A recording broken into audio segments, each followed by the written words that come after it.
Media நேயர்கள் எல்லாருக்கும் வணக்கம். இன்னைக்கு நம்ம நிகழ்ச்சியோட சிறப்பு விருந்தினர் யாருன்னு பார்த்தீங்கன்னா, Dubai, Sharjah, Abu Dhabi, Qatar, Oman, London, Singapore, India இது மாதிரி பல்வேறு நாடுகளில் அவரோட நிறுவனத்தை ரொம்ப சக்ஸஸ்ஃபுல்லாக நடத்திட்டு வராரு. ஏஎஸ்பி நிறுவனத்தோட மேனேஜிங் டைரக்டர் நம்ம டாக்டர் ஏஎஸ் இளவரசன் சார் தான் இன்னைக்கு நம்ம நிகழ்ச்சியோட சிறப்பு விருந்தினர். வணக்கம் சார். வணக்கம். நான் எஃப்எம் நேயர்கள் அனைவருக்கும் எனது சார்பாகவும் எனது குழுவின் சார்பாகவும் முதற்க நன்றியினை தெரிவித்துக் கொள்கிறேன். உங்களோடு சேர்வதிலே பெருமைப்படுகிறேன். ஒரு சக்ஸஸ்ஃபுல் பிஸ்னஸ் மேனாக இருக்கிறீங்க. நீங்கள் கடந்து வந்த இந்த பாதையை பற்றி கொஞ்சம் சொல்லலாமே சார்? நான் கடந்து வந்த பாதை என்ற கேள்விக்கு பதில் சொல்ல ஆசைப்படுகிறேன்.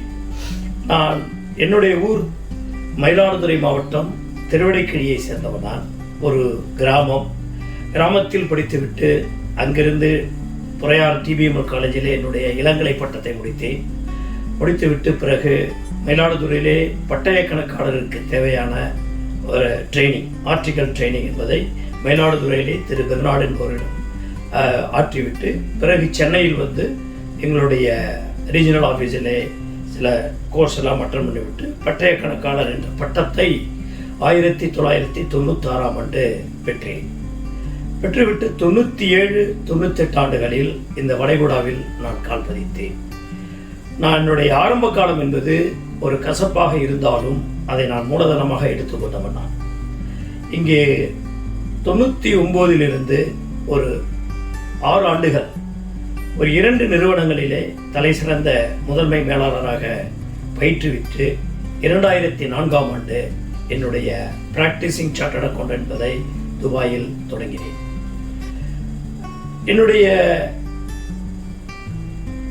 இந்த எம்ப்ளாய்மெண்ட் பயிற்சி ஒரு அலுவலகத்திலே பணியாற்றுகின்ற பொழுது நான் பெற்ற அனுபவங்கள், நான் எனக்கு கிடைத்த எக்ஸ்பீரியன்ஸ், இங்கிலீஷ் சொன்னால் எக்ஸ்பீரியன்ஸ், இதெல்லாம் கூட்டாக சேர்த்து பல வகையிலே நான் என்னுடைய அனுபவத்தை இந்த நிறுவனங்களில் வேலை செய்கின்ற பொழுது பெற்றுக்கொண்டு பிறகு என்னுடைய பிராக்டிஸை ஆரம்பித்தேன். அந்த அலுவலகத்தில் நான் பணியாற்றுகிற பொழுது கிடைத்த சிலவற்றை உங்களோடு பகிர்ந்து கொள்கிறேன். எனக்கு கல்வி அறிவு இருந்திருக்கலாம். கல்வி அறிவை நான் இந்தியாவிலே பயின்று கொண்டு அனுபவத்தை ஒரு சில அனுபவங்களை இந்தியாவிலே பெற்றுவிட்டு நான் இங்கு வருகின்ற பொழுது வந்து ஒரு சிறு கம்பெனியில் வேலையில் சேர்ந்து பிறகு ஒரு கம்பெனியிலே ஒரு ஃபைனான்ஸ் கண்ட்ரோலராக அறிமுகப்படுத்தப்பட்டு பின்பு முதன்மை மேலாளராக உயர்த்தப்பட்டு ஒரு நிறுவனத்தை நிர்வகிக்கின்ற ஒரு பொறுப்பினை தந்தது அல்ஹரமைன் பெர்ஃப்யூம்ஸ். அதில் பட்ட அனுபவம் என்பது இப்பொழுது நான் நடத்தி கொண்டிருக்கின்ற இந்த நிறுவனத்திற்கு மிக ஒரு துணையாக இருக்கின்றது. பல துறைகள் நான் சொல்லலாம். எப்படி என்னுடைய அக்கௌண்ட்ஸ், கணக்கு வழக்குகள், மார்க்கெட்டிங், டெவலப்மெண்ட், நிர்வாகம், இப்படி பல வகையிலையும் பெற்ற அனுபவங்கள் இப்பொழுது என்னுடைய துறையில் இருந்து கொண்டு என்னுடைய கஸ்டமர்களுக்கு, என்னுடைய வாடிக்கையாளர்களுக்கு நல்ல முறையில் ஒரு சர்வீஸ் செய்ய முடிகிறது என்பதை உங்களோடு பகிர்ந்து கொள்கிறேன். மற்றபடி கடந்து வந்த பாதைகள் என்பதிலே முட்கள் எல்லாம் இருக்கத்தான் செய்கிறது. சில முட்கள் நம்மை காயமும் படுத்தி இருக்கிறது. அதுபோல பாடமும் கற்று இருக்கின்றோம், அனுபவத்தையும் பெற்று இருக்கின்றோம். இப்பொழுது இன்று இந்த நிலைமையிலே கிட்டத்தட்ட ஒரு 2000 கஸ்டமர்களை கொண்ட ஒரு நிறுவனமாக நாங்கள் வளர்ந்திருக்கின்றதுக்கு காரணம் என்னுடைய டெடிகேஷன், என்னுடைய அனுபவம், நேர்மை, உழைப்பு, உறுதி அண்ட் டைம்லி டெலிவரி என்பதை தான் உங்களோடு நான் தொடர்பு கொள்ள முடியும், சேர்த்துக்கொள்ள முடியும் என்பதை உங்கள் முன் வைக்கின்றேன். வெற்றி, தோல்வி, இதை நீங்கள் எப்படி பார்க்குறீங்க சார்? வெற்றி, தோல்வி, இதை நான் என்னுடைய பார்வையிலே வெற்றி தோல்வியில் என்பது, வெற்றி என்பதற்கு கமாவையும் தோல்வி என்பதற்கு முற்றுப்புள்ளியையும் உதாரணமாக சொல்ல முடியும்.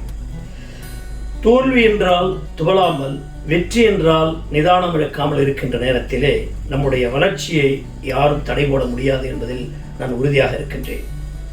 பல தோல்விகளை பெற்றிருக்கின்றேன். தோல்வியிலே பாடம் கற்றிருக்கின்றேன். தோல்வி என்பது ஒரு அனுபவம்.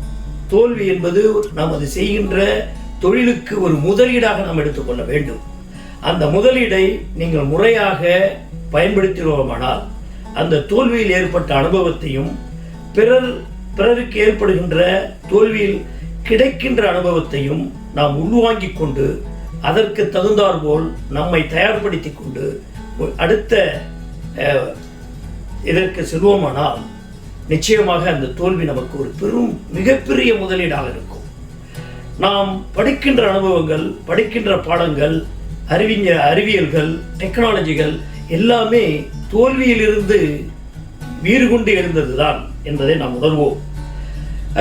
ஈவன் படையெடுப்புகள், ஈவன் ஆக்கப்பூர்வமான கட்டிடங்கள், கலைகள் அனைத்தையுமே தோல்வியில் இருந்து பாடம் கற்று சிற்பிகள், அதாவது எப்படி கருங்கல்லை சிற்பிகள் செதுக்கி அதை சிலையாக வடிக்கிறார்களோ அதுபோல் ஒரு தொழிலிலே ஒரு தொழில் வெற்றி பெறுகிறவர்கள் தோல்வியிலே பாடம் கற்றவர்களாக இருப்பார்கள் என்பதை அனைவரும் உணர வேண்டும். அதில் ஒன்றே ஒன்றுதான் நான் உங்களோடு பகிர்ந்து கொள்கிறேன். தோல்வி என்பது ஒரு முதலீடு. அந்த முதலீடை முறையாக நாம் நம் தொழில் நிறுவனங்களில் பயன்படுத்துவோமானால் அது நமக்கு நிச்சயமாக வெற்றி வாய்ப்பினை கிட்டும். அந்த தோல்வியை நான் பகிர்ந்து கொள்வதிலே மிகவும் மும்முரமாக இருப்பேன். ஏனென்றால் நமக்கு வருகின்ற சந்ததிகள், நம்மை பின்பற்றுகின்ற நமது இனத்தவர்களாலும் சரி, மானிட பிறவிகள் யாராக இருந்தாலும், எந்த நாட்டவர்களாக இருந்தாலும் சரி, அவர்களுக்கு அந்த அனுபவங்கள் கிடைக்கின்ற பொழுது அவர்கள் அந்த தவற்றை செய்யாமல் அந்த தோல்வியினை தவிர்ப்பதற்கு நிறைய வாய்ப்புகள் இருக்கிறது என்பதை தான் நான் இங்கே சொல்லிக்கொள்ள ஆசைப்படுகின்றேன். அடுத்தவன் தோல்வியை பற்றி ஏளனமாக சிரித்தவர்கள், வீழ்ந்தவர்கள் பலர். அடுத்தவன் தோல்வியை தனக்கு அனுபவமாக எடுத்துக்கொண்டு அதன் காரணத்தை ஆராய்ந்தவர்கள் தோல்வியுற்றவர்களே இல்லை என்பதுதான் எனது பார்வையில் நான் கற்ற பாடம். இதை அனைவரும் உணர்ந்தோமானால் நிச்சயமாக தோல்வி என்பது நமக்கு இல்லை. அது மட்டுமல்ல, வெற்றி என்பது என்ன? ஒரு வெற்றி என்பது, முதல் வெற்றி என்பது நமக்கு முதல் படியாக இருக்கின்றது. அந்த வெற்றியிலே கணித்து விடாமல், அந்த வெற்றியிலே நம் நிதானத்தை இழக்காமல் அடுத்தடுத்த படிக்கு நாம் செல்வதற்கான ஆயத்தங்களை மேற்கொண்டோமானால் நிச்சயமாக அந்த வெற்றி உங்கள் காலம் மட்டுமல்லாமல் உங்களுடைய சந்ததிகள் காலத்தையும் தொடரும் என்பதை நாம் உணர வேண்டும். சில பேர், என்னுடைய அனுபவத்தை உங்களோடு பகிர்ந்து கொள்கிறேன், சில பேர் ஒரு சில வெற்றிகள் கட்டிவிட்டால் அதை வெற்றி நம் வாழ்க்கையிலே வெற்றி பெற்று விட்டோம் என்ற ஒரு நிதானம் இல்லாமல், வெற்றி பெற்று விட்டோம் என்று எண்ணி நிதானம் இழந்து செயல்படுகின்ற நேரத்திலே அந்த வெற்றியினால் கிடைக்கின்ற சுவையை அனுபவிக்க முடியாமல் இழந்திருக்கிறார்கள் என்பதை நான் கண்கூடாக உணர்ந்திருக்கின்றேன். அந்த வெற்றிகள் கிட்டுகின்ற பொழுதுதான் நாம் வெற்றியை நிலைநிறுத்துவதற்கும் அந்த வெற்றியை நமக்கும் நமது சந்ததிகளுக்கும் பிற்காலம் வருபவர்களுக்கும் உபயோகப்பட வேண்டும் என்றால் அந்த வெற்றியினுடைய உண்மைத்தன்மையை உணர்ந்து செயல்பட வேண்டும். அந்த வெற்றிக்கு முற்றுப்புள்ளி வைக்காமல் கமா வைத்துவிட்டு வெற்றி அடுத்தது என்ன என்பதை நாம் ஆராய்ந்து கொண்டு போனோமெனால் அந்த வெற்றியினுடைய முழு பலனையும் உங்கள் வாழ்நாளிலும் சரி, உங்களுடைய சந்ததிகள் வாழ்நாளிலும் சரி சென்றடையும் என்பது என்னுடைய தாழ்மையான கருத்தை உங்கள் நேயர்களுக்கு சொல்ல விரும்புகிறேன். பிஸ்னஸ்க்கு முக்கியமான விஷயம் டைம் மேனேஜ்மெண்ட், அதாவது நேர மேலாண்மை. இதை பற்றி உங்களோட கருத்து என்ன சார்? நேர மேலாண்மை என்பது டைம் மேனேஜ்மெண்ட் டெஃபினிஷன் சொல்லுவோம். இதற்கு நீங்கள் கேள்விப்பட்டிருப்பீர்கள், ரோபின் சர்மா ஒரு மோட்டிவேட் ஸ்பீக்கர். அவர் ஒரு வரி சொல்வார், காலதாமதம் என்பது அவரது இறப்பை குறிக்கும். எக்ஸாம்பிள் 9 மணிக்கு மீட்டிங், நான் 9:10 வரைக்கும் நான் வரல, 9:01 வரைக்கும் நான் வரல அப்படின்னா நான் இறந்து விட்டதாக கருதி கொள்ளுங்கள் என்பதை அவர் சொல்வார். உண்மை. அதை நாம் கடைபிடிக்கிறோமா என்பது ஓரளவுக்கு கொஸ்டின் மார்க்காக தான் இருக்கு. என்னுடைய வாழ்வில் பல காரணங்கள் இருக்கலாம். பட் இருந்தாலும் காலதாமதம் என்பது ஒரு நோய் என்றே சொல்லலாம்.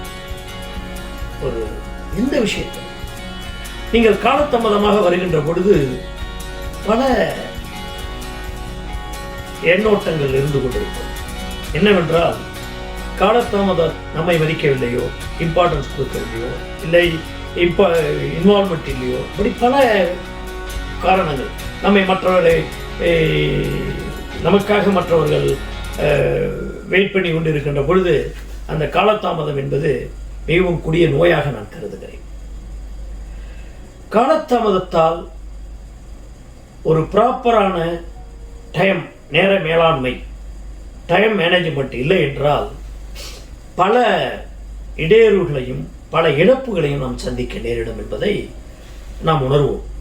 ஒரு ட்ரெயினை பிடிக்க போகிறோம், இல்லை ஃப்ளைட்டை பிடிக்க போகிறோம், கரெக்டாக டைமிங் பண்ணினா போயிடுவோம். நீங்கள் போகலாம், அடுத்த நாள் போகலாம், இல்லை அடுத்த ஃப்ளைட்டில் போகலாம், அது வேறு விஷயம். அதற்கான இழப்புகள் ஒரு சின்ன எக்ஸாம்பிள்.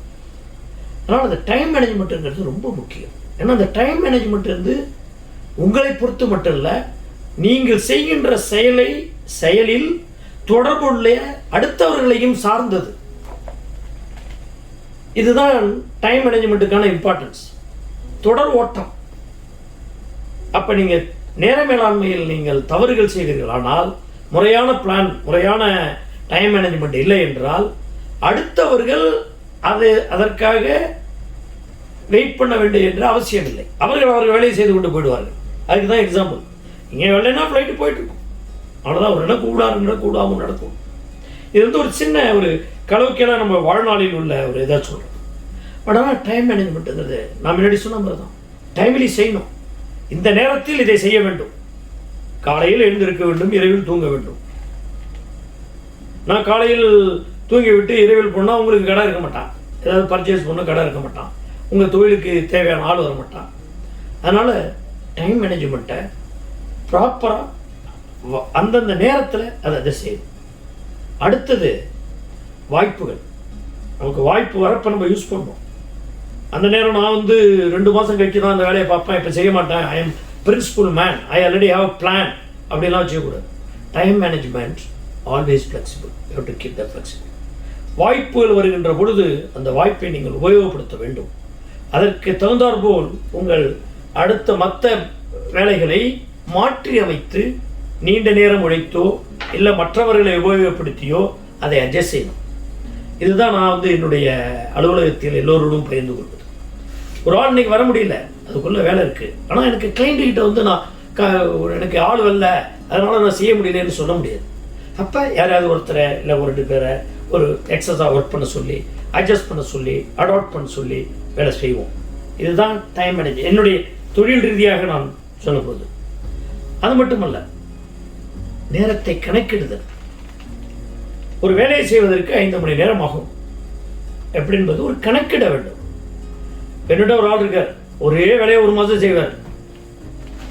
கேட்டால் நான் வேலை செஞ்சுக்கிட்டே தான் இருக்கேன் பாரு, நான் காலையிலேருந்து வேலை செஞ்சுக்கிட்டு தான் சார் இருக்கேன் பாரு, ஏன்பா முடிக்கல, வேலை பார்த்துக்கிட்டு தான் சார் இருக்கேன் அப்படிம்பார். அவரை கூப்பிட்டு அவரை எக்ஸ்கியூஸ் பண்ணணும், ஒரு வேலைக்கு இவ்வளோ நாள் ஆகும். அப்போ என்ன செய்யணும்னா அந்த ஒரு நேர மேலாண்மைக்கு அந்த ஒர்க்கினுடைய எக்ஸிக்யூஷன் ஃபுல்லாக உங்களுக்கு தெரிஞ்சாதான் நீங்கள் அந்த நேர மேலாண்மையை கணக்கிட முடியும். ஒரு வேலையை செய்வதற்கு இவ்வளவு டைம் தேவை என்பதை கணக்கிட வேண்டும். இன்னைக்கு வந்து சந்திராயன் விடுறாங்க, ஒவ்வொரு செகண்டுக்கு என்ன செய்யணும் அப்படிங்கிறத திட்டத்தை போட்டு அந்த டைம் மேனேஜ்மெண்ட் கரெக்டாக இருந்தால் தான் இந்த டைமில் இந்த எரிகலனை எரியணும், அடுத்த டைமில் அடுத்த எரிகலன் எரியணும். இப்படி பல கணக்கிடுதல் துல்லியமாக டைம் மேனேஜ்மெண்ட் வந்து நமக்கு வந்து ஒரு செயலை செய்வதற்கு தேவைப்படுகிறது. ஒரு டைம் மேனேஜ்மெண்ட் நம்ம பண்ணுறப்ப ஆப்ஸ்டாக்கிள்ஸ்ன்னு சொல்லுவோம். இடையில் ஏற்படுகின்ற தடங்களுக்கும் ஒரு நேரத்தை ஒதுக்கி வைக்க வேண்டும். ஒரு 5 மணி நேரத்தில் செய்கின்ற ஒரு வேலையாக இருக்குமானால் அதில் ஒரு அரை மணி நேரம் சேர்த்து கொண்டு ஏதாவது நடக்கலாம், நம்மளை அறியாமலும் நடக்கலாம். அதுக்கு மேலே போகுது அப்படின்னா அது வந்து ஆக்சிடென்ட் ஆக்சிடென்ட்னு சொல்லலாம், அதுக்கு நம்ம ரீஷெடியூல் பண்ணலாம்.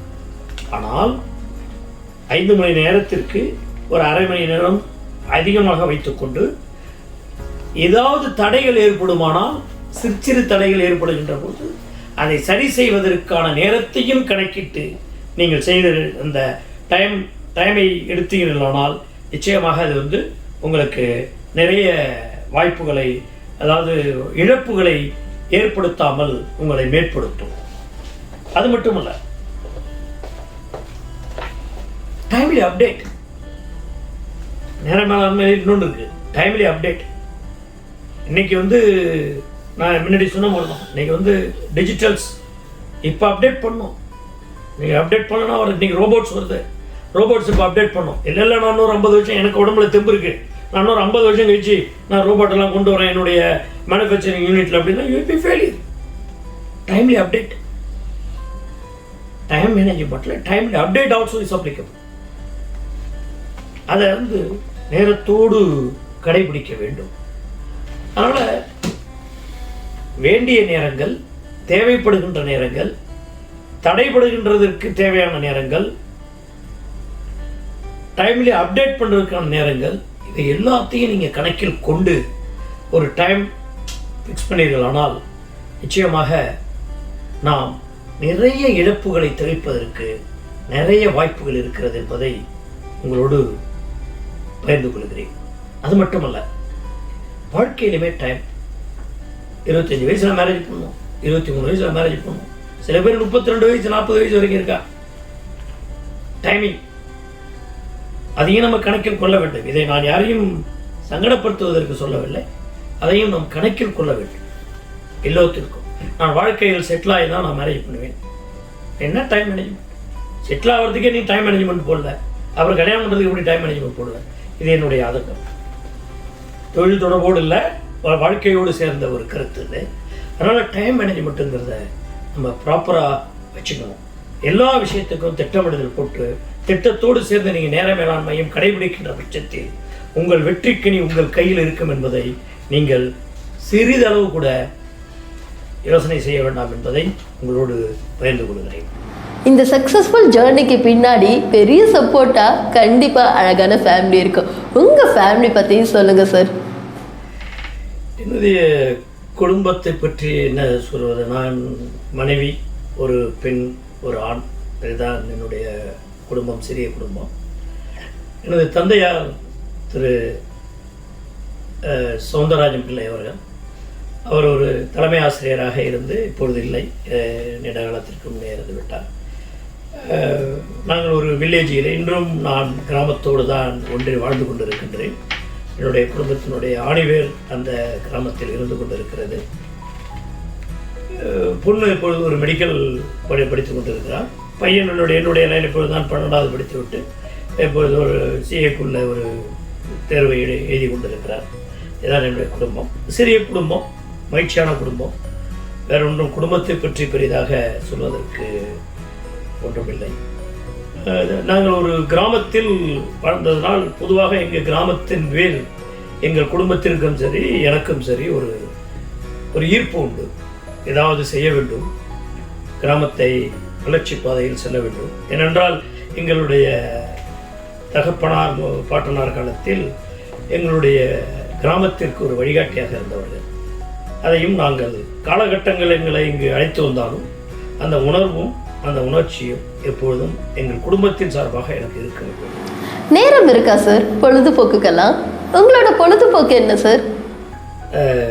என்னுடைய பொழுதுபோக்கு என்று சொன்னால் தொழில் தான் என்னுடைய பொழுதுபோக்கு, ஆலோசனை தான் பொழுதுபோக்கு.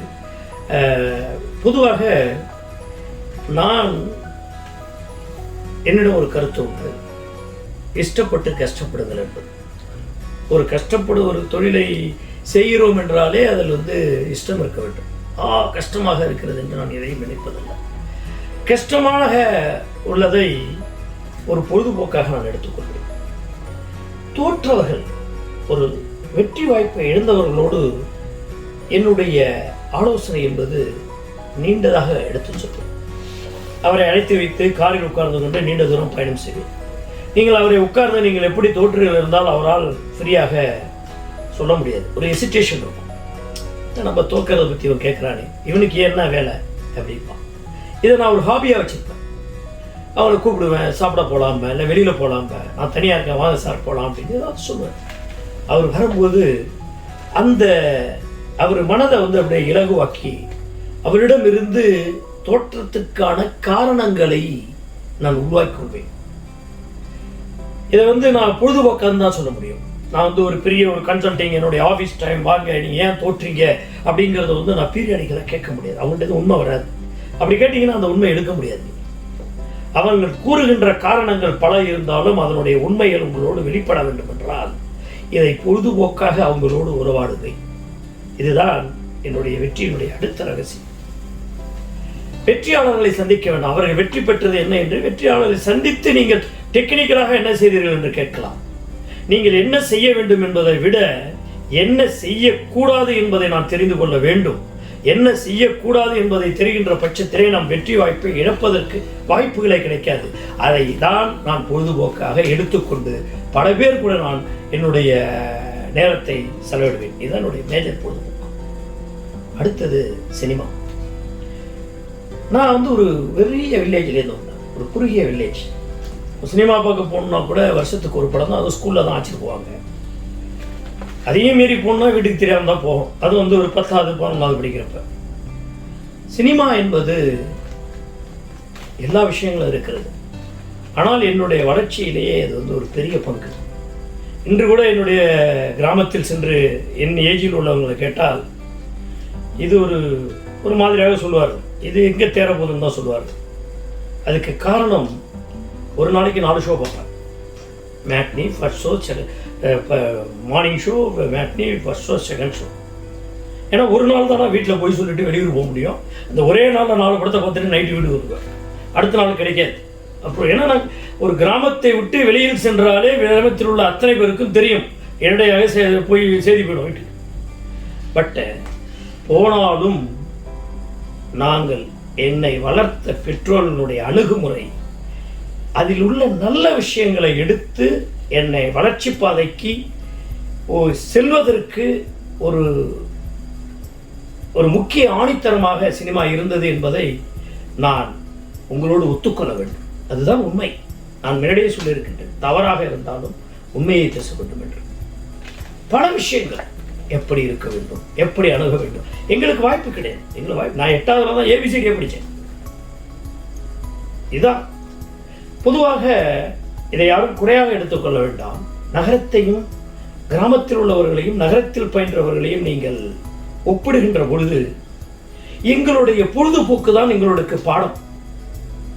இப்பொழுது நான் என்னுடைய பையனிடம் பூரான்னா என்ன, ஓனான்னா என்ன, அணில்னா என்ன, அணிலுக்கு ஓனானுக்கு உனக்கு வித்தியாசம் தெரியாது. உடனே கூகுள் எடுத்து பார்க்குறான். ஆனால் எங்களுக்கு நூற்றுக்கணக்கான உயிரினங்கள், நூற்றுக்கணக்கான பயிரினங்கள், நூற்றுக்கணக்கான விலங்குகள், நூற்றுக்கணக்கான தாவரங்கள் நாங்கள் அனுபவ ரீதியாக பயின்றவர்கள். அதனால்தான் கிராமத்தில் இருந்து வருகின்றவர்களுக்கு ஒரு தெளிவு பெரும்பாரியாக, நான் யாரையும் குறை சொல்ல விரும்பவில்லை. ஏனென்றால் நாங்கள் பயின்றுகின்ற முறை, நெல் எப்படி விளையும், பயர் எப்படி விளையும், உளுந்து எப்படி விளையும், இதெல்லாம் நாங்கள் விவசாயத்தின் வழியாக கற்றவர்கள். மாட்டின் சாணத்தை நாங்கள் உணர்ந்தவர்கள். என்ற மாட்டு சாணத்தை நம் மக்கள் தொடமாட்டார்கள். நாங்கள் அதிலே பிறந்தவர்கள். பள்ளியின் இடைவேளையில் பள்ளியில் படுக்கின்ற பொழுது, உள்ளூரில் பள்ளியில் படிக்கின்ற பொழுது எங்களுடைய பொழுதுபோக்கே எங்கள் அனுபவத்தை தந்தது. அதை தான் நான் இங்கு வெளிநாடுகளுக்கு வந்தாலும் அதை செய்து கொண்டிருக்கின்றேன். அந்த பொழுதுபோக்கு தான் எங்களை செம்மைப்படுத்தியது என்பதை நான் உங்களோடு பகிர்ந்து கொள்கிறேன். பொழுதுபோக்கு என்பது ஒரு மனிதனுக்கு முக்கியத்துவமான ஒன்று. அதை நாம் எப்படி எடுத்துக்கொள்கிறோம் என்பதுதான் நமக்கு, எப்படி அந்த பொழுதுபோக்கை எந்த வகையில் நாம் பயன்படுத்துகிறோமோ அது உங்களுடைய வாழ்க்கையின் உயர்வுக்கு நிச்சயமாக பலன் கொடுக்கும். இளைஞர்களை, இது முக்கியமாக நான் இளைஞர்களுக்கும் சிறுவர்களுக்கும் பகிர்ந்து கொள்ள ஆசைப்படுகின்றேன்.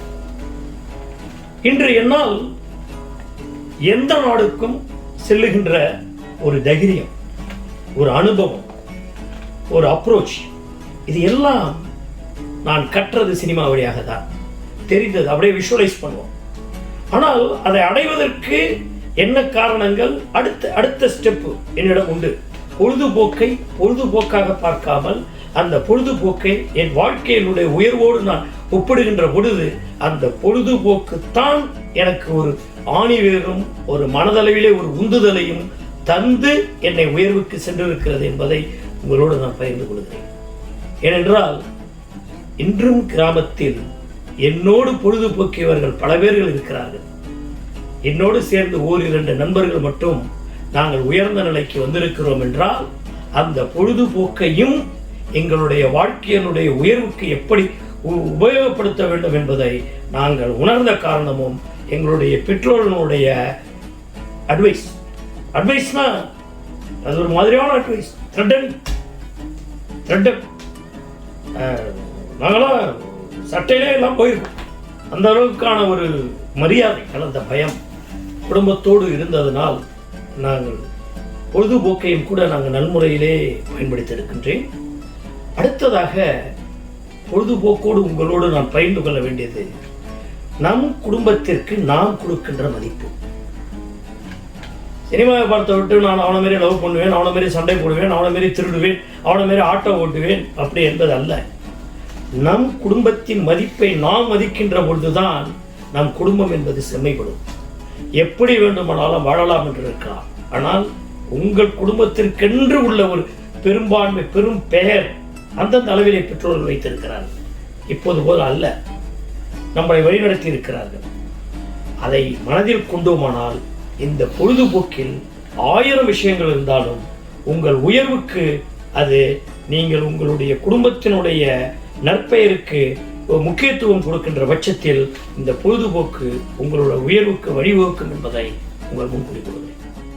உங்களை மாதிரி லைஃப்ல சக்சஸ்ஃபுல் பிஸ்னஸ் பர்சன் ஆகிறதுக்கு இப்போ இருக்க யங்ஸ்டர்ஸ்க்கு உங்களோட அட்வைஸ் என்ன சார்? இது ஒரு நல்ல தாட்ஸ் இந்த கேள்வியில் இருக்கு. வளரும் தொழில் முனைவோர்களுக்கு உலக நாடுகளில் ஒரு சிறந்த வாய்ப்புகளை பற்றி நான் உங்களோடு கூறிக்கொள்ள ஆசைப்படுகிறேன். நான் முன்னாடி சொன்னது போலதான், நீங்கள் உற்பத்தியை உள்நாட்டில் தொடங்குங்கள், வெளிநாடுகளில் சந்தைப்படுத்துங்கள். இதுதான் என்னுடைய பெரிய ஒரு ஆதங்கமாக இருக்கிறது. வெளிநாட்டில் சந்தைப்படுத்துகின்ற பொழுது நமது நாட்டில் உள்ள மூலப்பொருள்களும் மேன்பவரும் வெளிநாட்டில் சந்தைப்படுத்துகின்ற பொழுது நம்ம நாட்டிற்கு வருமானம் வந்து கொண்டிருக்கிறது. பொருளாதார ரீதியாக நாம் வளர்ச்சியை அடைகின்றோம். அதற்கு பல நாடுகளிலே நீங்கள் உங்கள் காலை பதிக்க வேண்டும், வெற்றி அடைய வேண்டும், வளர வேண்டும். அதற்கு நீங்கள் என்ன செய்ய வேண்டும்? நான் முதலில் கூறியது போலதான், உங்களுடைய ஒரு தொழிலை நீங்கள் வெளிநாட்டிலோ மற்ற நாடுகளிலோ தொடங்குகின்ற பொழுது ஒன்று நான் சொல்வேன், நீங்கள் ஏதாவது ஒரு துறையில் ஆணித்தரமாக இருக்க வேண்டும். ஒரு தொழில் நடத்துவதற்கு 2 தான், ஒன்று சோர்ஸ், another one மார்க்கெட்டிங். நீங்கள் மார்க்கெட்டிங்கில் சந்தைப்படுத்துதல் நீங்கள் வலுவாக இருக்கிறீர்கள். ஒரு உதாரணமாக, வெளிநாட்டில் நீங்கள் ஒரு பொருளை சந்தைப்படுத்துகின்ற ஒரு தகுதி வாய்ந்த ஒரு திறன் வாய்ந்த மனிதராக இருக்கிறீர்கள் என்றால், ஒரு பர்டிகுலர் ப்ராடக்ட், ஒரு இண்டஸ்ட்ரி ப்ராடக்டாக இருக்கட்டும், ஃபுட் ஐட்டமாக இருக்கட்டும், டெக்ஸ்டைலாக இருக்கட்டும், கோல்டு இண்டஸ்ட்ரியாக இருக்கட்டும், உங்களால் மார்க்கெட் பண்ண முடியும். உங்களை சார்ந்த உங்களுக்கு ஒரு நல்ல பலதரப்பட்ட வாடிக்கையாளர்கள் இருக்கின்ற பட்சத்தில் மார்க்கெட் நாலேஜ், ப்ராடக்ட் நாலேஜ் இரண்டும் இருக்கின்ற பட்சத்தில் நீங்கள் உற்பத்தியாளர்களை அணுகி அவர்களிடமிருந்து பொருள்களை ஈட்டி, ஆல்ரெடி உற்பத்தியில் தகுதி உள்ளவர்களிடம் அணுகி அவர்களிடமிருந்து ஈட்டி நீங்கள் சந்தைப்படுத்தி வெல்லலாம். இது முதல். நீங்கள் வெளிநாடு சந்தைப்படுத்துகின்ற வாய்ப்பு, சந்தைப்படுத்துவதில் வலிமையாக இருக்கிறீர்கள். இது ஒரு பகுதி. இன்னும் ஒன்று ப்ராடக்ட் சோர்ஸ். ஒரு உணவுப் பொருளாக இருக்கட்டும், அதில் உள்ள ப்ராடக்ட் நாலேஜ், எங்கு வாங்கலாம், எந்த காலங்களில் வாங்கலாம், எவ்வளவு நாள் அதனுடைய லைஃப் டைம், எப்படி சந்தைப்படுத்த வேண்டும், இதை எப்படி மதிப்பு கூட்ட முடியும், சந்தைப்படுத்துதலை விட அந்த பொருளை மதிப்பு கூட்டி எப்படி விற்க முடியும்.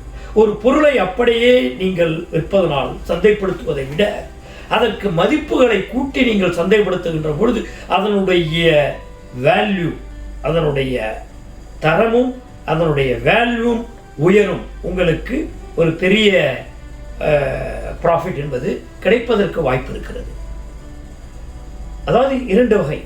நீங்கள் மதிப்பை கூட்டுகின்ற பொழுது அதை உபயோகப்படுத்துபவர்களுடைய எண்ணிக்கையும் அதிகமாகும். வால்யூம் இன்க்ரீஸ் ஆகும். அடுத்தது, நீங்கள் மதிப்பை கூட்டுகின்ற பொழுது உள்நாட்டில் இருந்து conversion cost, man power convert ஆகும். இன்றைக்கு 10 பேர் வேலை செய்யணும்னா அன்னைக்கு நம்ம ரெக்கவரே பண்ண முடியாது. Man power conversion cost. இன்னைக்கு அறுவடை பண்ணி இருக்கிற பொருள் வீணா போகுதுன்னா அப்புறம் திருப்பி ரெக்கவரே பண்ண முடியாது, தூக்கி கொட்டணும். இது ரெண்டையுமே சந்தைப்படுத்தி பதப்படுத்தி வேல்யூ ஆடட் பண்ணி அதை நம்ம விற்கின்ற பட்சத்தில் நம்ம நிச்சயமாக ஜெயிக்க முடியும்.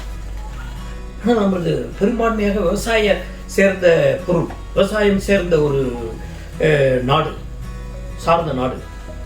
அந்த பொருளை எப்படி மதிப்பு கூட்டி எப்படி விற்க முடியும் என்பதை அறிந்திருக்க வேண்டும். அப்ப சோர்ஸில் நீங்கள் ஸ்ட்ராங்காக இருந்தாலும் மார்க்கெட்டில் நீங்கள் கொண்டு உங்கள் சந்தை மதிப்பு கூட்டியும் உங்கள் பொருளை மதிப்பு கூட்டி மார்க்கெட்டில் தேவையானவர்களுக்கு இனிமே ஈஸியாக நீங்கள் ரீச் ஆக முடியும். அதுமாரி நீங்கள் சந்தையில் ஸ்ட்ராங்காக இருந்தாலும் பொருளை பெற்று வின் பண்ண முடியும். Product knowledge, source and marketing, இது மூன்றையும் நீங்கள் கலந்து கொண்டு செல்ல வேண்டும். ஆனால் நீங்கள் உங்களுடைய அனுபவத்தை அதில் பெற்றீர்களானால் அதற்கான வழிமுறைகள் சொல்லித் தருவதற்கு 1000 பேர் இருக்கிறார்கள். அது ஒரு பெரிய விஷயம் அல்ல. பொதுவாக என்னை பொறுத்தவரை என்னுடைய அனுபவத்தில் ஒரு சிலவற்றை உங்களோடு பகிர்ந்து கொள்கிறேன். சில பேர் தொழில் செய்யும் என்று வருவார்கள், அவர்களிடம் பணம் இருக்கும். என்னிடம் பணம் மூட்டையாக இருக்கிறது, தொழில் செய்வார்கள். நிச்சயமாக அதுபோல் வந்தவர்கள் பல பேர் தோல்வியை தான் சந்தித்திருக்கிறார்கள். அவர்களுக்கு அனுபவம் உள்ள சோர்ஸிலோ இல்லை மார்க்கெட்டிங்கிலோ உள்ளவர்கள் அவர்களோடு சேருகின்ற பட்சத்தில் தான் அவர்கள் வெற்றி அடைய முடியும். பணத்தை மட்டும் வைத்துக் கொண்டு தொழில் செய்ய முடியாது. இதுதான் உண்மை. அடுத்தது, நீங்கள் வெளிநாடுகளுக்கு வந்து உங்களுடைய பொருள்களை சந்தைப்படுத்துகின்ற பொழுது இங்கு உள்ள அந்த துறையில் அனுபவம் உள்ளவர்களை நீங்கள் அணுகி செய்வீர்களானால் நிச்சயமாக நீங்கள் தோல்வியுறுவதற்கு வாய்ப்புகள் கம்மி. நீங்கள் வருகின்ற லாபத்தை பங்கிட்டுக் கொள்ளுங்கள், தவறல்ல. லாபமே இல்லாமல் நீங்கள் லாஸ் ஆவதை விட லாபத்தை பங்கிட்டுக் கொள்ளுங்கள், அவரோடு சேர்ந்து செய்யுங்கள். உங்களுக்கு ஒரு பக்கம் வளர்ச்சி வேகமாக இருக்கும். என்னைக்குமே 2 கைகள் தட்டுகின்ற பொழுதுதான் ஓசை வரும். ஒரு கை போனால் காத்துதான் போகும். இது அனைவரும் அறிந்தது. அந்த எதிரொலியில் இருக்கின்ற சோர்ஸிலோ இல்லை ப்ரொடக்ஷனிலோ மார்க்கெட்டிங்கிலோ உள்ளவர்களை இணைந்து செய்கின்ற பொழுது நமக்கு அதிக வாய்ப்புகள் நமக்கு கிடைக்கும். ஒன்று. அடுத்தது, உங்களுக்கு நிறைய ப்ரொடக்ஷன் நாலேஜ் இருக்கும், நிறைய சோர்ஸ் நாலேஜ் இருக்கும், மார்க்கெட் நாலேஜ் இருக்காது, மார்க்கெட்டிங் கெப்பாசிட்டி இருக்காது. நீங்கள் அதில் இன்வால்வ் ஆகிற போது உங்களுடைய நேரம் நான் ப்ரொடக்டிவ் ஹவர்ஸாக போயிடும். அந்த டோட்டல் பிஸ்னஸில் உங்களுடைய நேரம் என்பது நான் ப்ரொடக்டிவாக போகும். இந்த நான் ப்ரொடக்டிவாக போகிறப்போ உங்களால் ரிசல்ட் எடுக்க முடியாது. இழப்பை ஏற்படுத்தும். இழப்பு என்பது சோர்வை ஏற்படுத்தும். சோர்வு என்பது உங்களுடைய வாழ்க்கை தரத்தை அடித்தளத்திற்கு கொண்டு செல்லும். இதெல்லாம் நீங்கள் அவாய்ட் பண்ண வேண்டுமென்றால் நல்ல ஆலோசகர்களை அணுகி நல்ல முறையில் தொடங்குங்கள். இதற்குத்தான் இப்பொழுது எங்கள் வளைகுடாவில் இப்பொழுது தமிழ்நாடு துபாயை எடுத்துக்கொண்டிருந்தால் நாங்கள் தொழில் புரிபவர்கள் தொழில் முனைவர்களோடு சேர்ந்து சில அமைப்புகளை உருவாக்கி இருக்கின்றோம். பல அமைப்புகள் லாபத்தை நோக்கியோ அல்லது அவருடைய சொந்த கணக்குகளை சார்ந்து போய் கொண்டிருப்பது நம் தமிழர்களை வீழ்த்தி கொண்டிருக்கிறது உலகளவிலே. அதை நான் உணர்வுபூர்வமாக அறிந்திருக்கின்றேன். உண்மை பூர்வமாக பல அமைப்புகள் பல நாடுகளிலே முழுமையாக தமிழ் மக்களுக்கு உதவிட ஆலோசனை வழங்கிட எந்த விதமான பிரதிபலம் இல்லாமல் தமிழ் மக்களும் தமிழ்நாடும் தமிழ் அரசாங்கமும் வளர வேண்டும் என்ற நோக்கத்தில் இருப்பவர்களை நீங்கள் இனம் கண்டு செல்வீர்கள். ஆனால் உங்கள் வெற்றி வாய்ப்பு உங்களுக்கு உங்கள் தொழிலை இங்கு மேம்படுத்துவதற்கு அதிக வாய்ப்புகள் இருக்கிறது. இது ஒரு வரம். அடுத்தது, இப்போ இங்கே வந்து எமிரேட்ஸ் டன் E10 Emirates Tamil entrepreneur network என்ற அமைப்பை வைத்திருக்கின்றோம். இது போல பல அமைப்புகள் இருக்கிறது. ஆனால் நீங்கள் தெரிந்து கொள்ள வேண்டுவது பொது நோக்கோடு இருக்கின்ற அமைப்போடு நீங்கள் செல்ல வேண்டும் என்பதுதான். டிரான்ஸ்பரன்சியாக இருக்க வேண்டும். இது மிக முக்கியமான ஒன்று. இதற்கான வாய்ப்புகளை நான் உங்களுக்கு ஒரு இன்ஃபர்மேஷனாக தெரிவதற்கு நாங்கள் ரெடியாக இருக்கின்றோம். அடுத்தது, இன்று சீனா என்று சொல்லுகிறோம். உலகளவில் இன்னைக்கு வந்து ஒரு பெரிய ஒரு பவர்ஃபுல் மேனாக இருக்கிறது. அதனுடைய கான்செப்ட் என்னவென்றால், உற்பத்தியை உற்பத்திக்கும் அங்கு உதவுகிறது. அரசாங்கத்தினுடைய பாலிசிஸ் மிக வேகமாக உற்பத்தி செய்வதற்கும் ஹியூமன் கேபிட்டல், ஹியூமன் டேலண்டை அவர்களுடைய துறையிலே கன்வெர்ட் பண்ணுவதற்கும் செய்கிறது. அதை சந்தைப்படுத்துவதற்கு பல நாடுகளிலே அது ஒரு பிளாட்ஃபார்ம் கிரியேட் பண்ணுகிறது. சந்தை வாய்ப்புகள் ஒவ்வொரு கண்ட்ரியிலும் அரசாங்கத்தோடு தொடர்பு கொண்டு அரசாங்கமே அவர்களுக்கு தனிப்பட்ட ஒரு பிரிவிலேஜை ஒவ்வொரு கண்ட்ரியிலையும் எடுத்துக்கொண்டு அதை செய்கின்ற பட்சத்தில் அவர்களுடைய பொருள்களை உலகளாவிலே சந்தைப்படுத்துகிறார். இதை தான் நான் நம்மளுடைய அரசாங்கத்திடம், நாம் அரசியல் சார்பாகவும் அரசாங்கம் சார்பாகவும் வளைகுடா நாடுகளுக்கு வந்தவர்களிடம் நான் கேட்டிருக்கின்றேன். அவர்கள் அங்குள்ள இண்டஸ்ட்ரியல் பீப்புள், ப்ரொடக்ஷன், மேனுஃபேக்சரிங் செய்கிற, தமிழ்நாட்டில் மேனுஃபேக்சர் செய்வர்களுக்கு சந்தைப்படுத்துவதற்கான வாய்ப்புகளை இங்கே ஏற்படுத்தி தர வேண்டும். அங்கேயே அவர்களுக்கு வாய்ப்புகளை அளிக்க வேண்டும். அதில் நான் பேசும்போது ஒரு சில அரசாங்க அதிகாரிகளோடு, நான் அரசாங்க அதிகாரிகளோடு பல மேடைகளிலே நான் பேசும்போது, இது தமிழ்நாடு சார்ந்த விவரம் அல்ல, எல்லை தாண்டுகின்ற பொழுது இது மத்திய அரசாங்கத்தினுடைய பொறுப்பு என்று அறிந்திருக்கின்றேன். நான் பெயர் சொல்ல விரும்பவில்லை. ஆனால் ஒரு கம்பெனி, ஒரு கார்ப்பரேட்ஸ்க்கு அனுமதி தருகின்ற இடத்தில் இருப்பது மாநில அரசாங்கம்.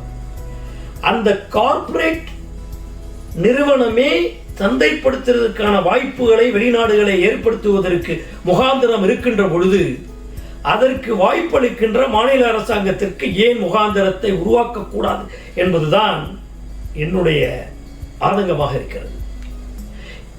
நேரடியாக சொல்ல வேண்டும் என்றால், இன்று தமிழ்நாடு அரசானது, நமது தலைவர் அவர்கள் வெளிநாடுகளிலே இருக்கின்ற கண்ட்ரிகளிலெல்லாம் ஒரு சந்தைப்படுத்துவதற்கு மாநில அரசாங்கத்தோடு சேர்ந்த ஒரு அமைப்பை, ஒரு செமி கவர்மெண்ட்டோ ஒரு கவர்மெண்ட்டோ ஒன்று உருவாக்கி, அல்லது கார்பரேஷனுடைய பிரான்ச் ஆக உருவாக்கி அந்த ப்ராடக்டை சந்தைப்படுத்தினார்கள், நிச்சயமாக அங்குள்ள ஒவ்வொரு உற்பத்தியாளர்கள் மட்டுமல்ல, உற்பத்தி பொருட்கள் மட்டுமல்ல, அக்ரிகல்ச்சர் ப்ராடக்ட்டுமே நேரடியாக சந்தைப்படுத்தி நமது விவசாயிகளுக்கும் நமது உற்பத்தியாளர்களுக்கும் பல வகையிலே வளர்ச்சியை உருவாக்கி தர முடியும் என்பதிலே நாங்கள் ஆணித்தரமாக இருக்கின்றோம். இதற்கு தேவையான எந்த உதவிகளையும் பல நாடுகளில் இருந்து அனுபவம் உள்ளவர்களை நான் நமது அரசாங்கத்தோடும் சரி, நமது அமைப்புகளோடும் சரி அறிமுகப்படுத்துவதற்கு நாங்கள் தயாராக இருக்கிறோம் என்பதை உங்களோடு பகிர்ந்து கொள்கிறேன். இவ்வளவு நேரம் உங்கள் பிஸியான ஸ்கெடியூலில் எங்களுக்காக நேரத்தை ஒதுக்கி நாங்கள் கேட்ட கேள்விகளுக்கு எல்லாத்துக்கும் ரொம்ப அழகாக நேர்த்தியாக பதில் சொன்னதுக்கு நன்றி சார். இதுவரை நம்மளோட நிகழ்ச்சியில் சிறப்பு விருந்தினராக பங்கேற்ற Dubai, Sharjah, Oman, Abu Dhabi, Qatar, London, Singapore, India, இது மாதிரி பல்வேறு நாடுகளில் அவரோட நிறுவனத்தை சக்ஸஸ்ஃபுல்லாக நடத்திட்டு வரும் ஏஎஸ்பி நிறுவனத்தோட மேனேஜிங் டைரக்டர் டாக்டர் AS இளவரசன் சார் தான் இன்னைக்கு நம்ம நிகழ்ச்சியோட விருந்தினராக வந்திருந்தாரு. கண்டிப்பாக இந்த வீடியோ எல்லாருக்குமே ரொம்ப யூஸ்ஃபுல்லாக இருக்கும் நம்புகிறோம். இந்த மாதிரி வீடியோஸ் உங்கள் ஃப்ரெண்ட்ஸ் ஆண்டர்ப்ரனர்ஸாக இருக்கிறவங்களுக்கு ஷேர் பண்ணுங்கள். அதே மாதிரி இந்த வீடியோ உங்களுக்கு பிடிச்சிருந்ததுன்னா மறக்காம நான் மீடியா சேனலை சப்ஸ்கிரைப் பண்ணிட்டு கூட இருக்க பெல் ஐக்கானையும் ப்ரெஸ் பண்ணிடுங்க. உங்களோட கருத்துக்களை பதிவு செய்யணும்னு நினச்சிங்கன்னா கீழே இருக்க கமெண்ட் செக்ஷனில் உங்களோட கருத்துக்களை பதிவு பண்ணலாம். அது மட்டும் இல்லாமல் nanmedia2020@gmail.com nanmedia2020@gmail.com இந்த மெயில் ஐடிக்கு உங்கள் கருத்துக்களை பதிவு பண்ணலாம். இந்த வீடியோவை யூடியூப்பில் பார்த்த நீங்கள் ஸ்பாட்டிஃபைலையும் நம்மளோட நான் எஃப்எம்லையும் கேட்கலாம். ஸ்பாட்டிஃபைல பாட்காஸ்ட்டில் போயிட்டு நான் மீடியா இந்த பாட்காஸ்ட்டை ஃபாலோ பண்ணி அதுலேயும் இந்த ஆடியோ கேட்கலாம். அது மட்டும் இல்லாமல் ஆண்ட்ராய்டு யூசர்ஸாக இருந்தீங்கன்னா உங்களோட ப்ளே ஸ்டோரில் நான் எஃப்எம்ங்கிற அப்ளிகேஷனை இன்ஸ்டால் பண்ணிட்டு அதுலேயும் இந்த ஆடியோவை நீங்கள் கேட்டு என்ஜாய் பண்ணலாம். உங்கள் எல்லாரையும் இன்னொரு நிகழ்ச்சியில் வந்து சந்திக்கிறேன். Until then, signing off from RJ Geethu.